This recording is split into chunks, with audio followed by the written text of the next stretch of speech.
Are you ready? Go! Alright, y'all, welcome back to Retro ReWire in the hunt. We're back in Sakae, Chiba. My name is JJ. Let's get this underway. And please like, share, comment, and subscribe, as that really helps out the channel. But anyhow, we're going to take a look at games in part 2. So many games.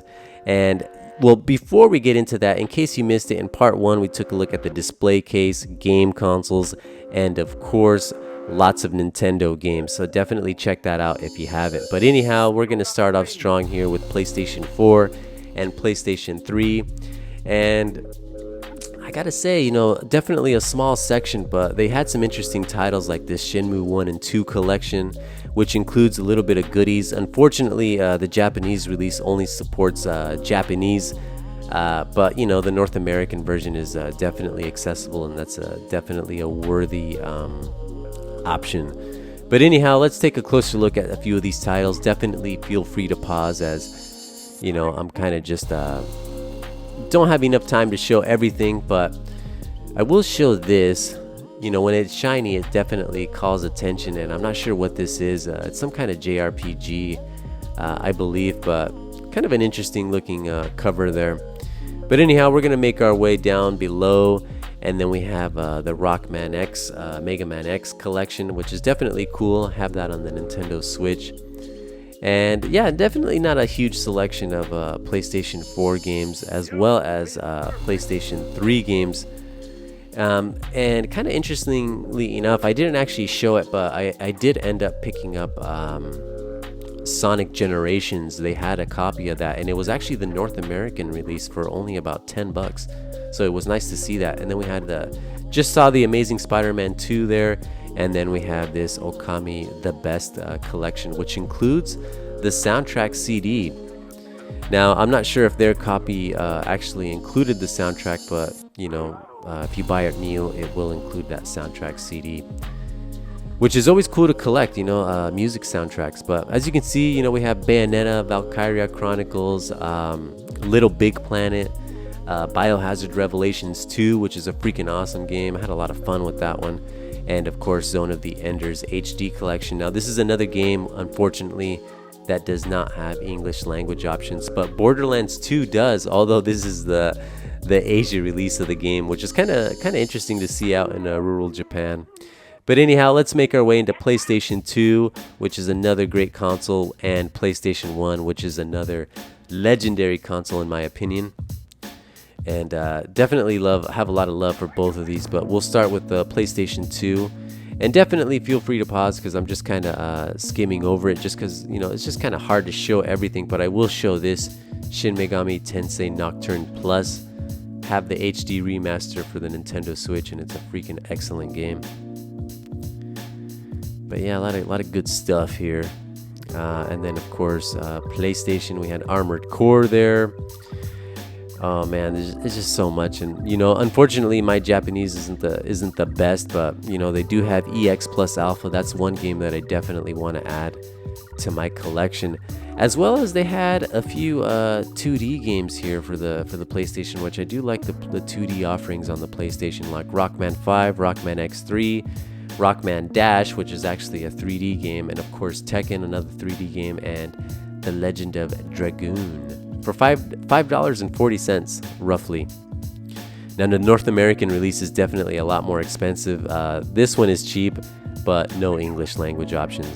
And of course, Super Puzzle Fighter 2X. And you know, I should have picked this up. This is a freaking awesome game. I have it on the PSP. It's a part of the collection, but I don't know, I should have picked that up. And then Bushido Blade, which is another one that I regret not picking up. This is definitely a cool fighting game by the folks at Square. And of course, In the Hunt.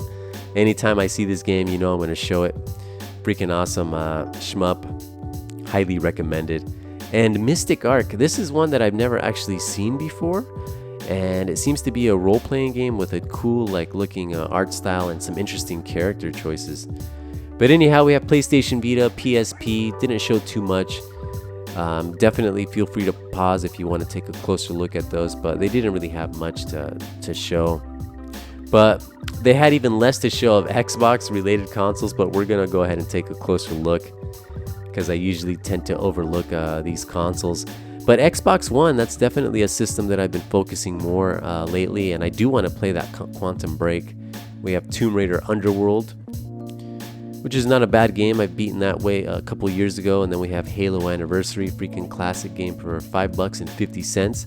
And below that is a loose Mega CD game. I'm not sure what that is, but then we have Halo Reach there. But yeah, that Mega CD game definitely looks cool. Then we have this Magatama. I never heard of this before. Definitely looks cool. Looks like an action game and some ninja-like character. Definitely will have to try this out in the future. And then we have the Dark Souls 2 Collector's Edition that includes a replica, little mini replicas of the weapons in the game.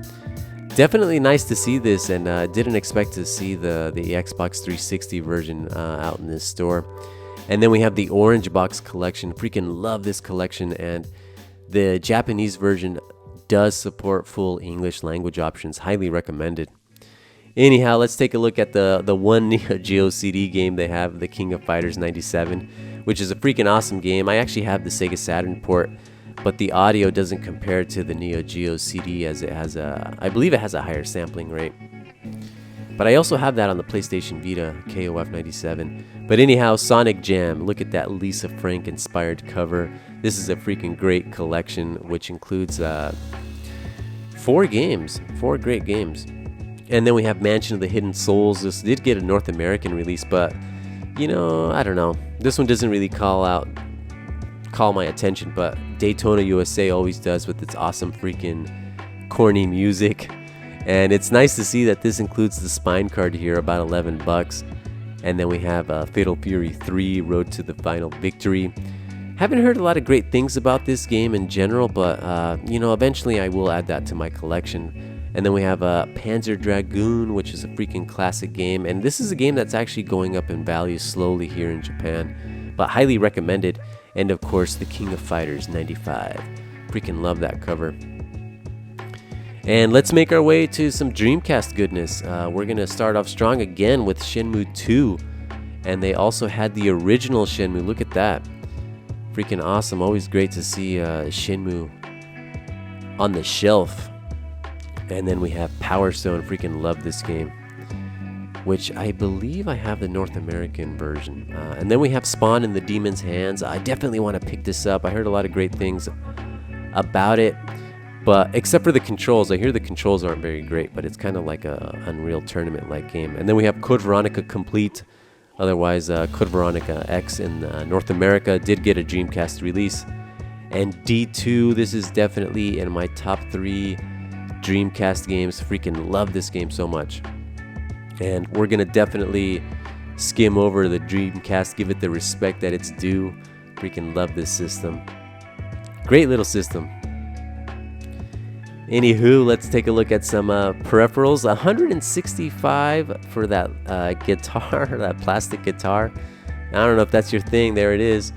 But the one peripheral that stands out is that PlayStation Move for the PS3. I freaking do love that little controller. But anyhow, we have Famicom games quite a bit. Definitely feel free to pause there. But I do want to point out 2 games here, like this golf game. I mean, this is like mid-80s, early 80s, and look at the condition of the box. Freaking nice to see. And then, of course, another game, tennis. It's so generic looking, and it's just amazing how they've survived, you know, just placed in a bin, and definitely well taken care of. Then we got another baseball game here. I'm not sure what it is, but I definitely like that cover. Definitely classic. And who knows, maybe that game's fun. I don't know. And then just a handful of handheld games there. More than a handful, a bin full. Well, not super full, but you know what I mean. Anyhow, we have Super Famicom games. And the one that stands out... man, I have a tough time pronouncing this. Well, first of all, I can't even remember the full name, but Legend of Mana 3. This is on the Nintendo Switch and the PlayStation 4 as a part of the Legend of Mana collection, which is something that I have, and I'm definitely looking forward to playing this game, as it's one that never saw a North American release until that collection. But then we have Super Street Fighter 2, the new Challengers. Freaking awesome game. Not super expensive. Sometimes you can find it a bit cheaper. And then, of course, we have boxed N64 games. And then here we have our loose games. And for the N64, they pretty much had all the major Nintendo releases in the loose baggies there. And then, of course, more loose Super Famicom games, and they had quite a bit of actually Dragon Ball. These games sold like crazy in Japan. And of course Mario Kart, which also sold like crazy. But anyhow, here we go. Pocket Monsters Pokemon. I believe this is the original release on the Game Boy. Definitely in great condition. But that's gonna do it for this episode, y'all. Thank you for checking it out. My name is JJ. Another episode of Retro ReWire. And please like, share, comment, and subscribe. And I hope to see you all very, very soon. Ciao.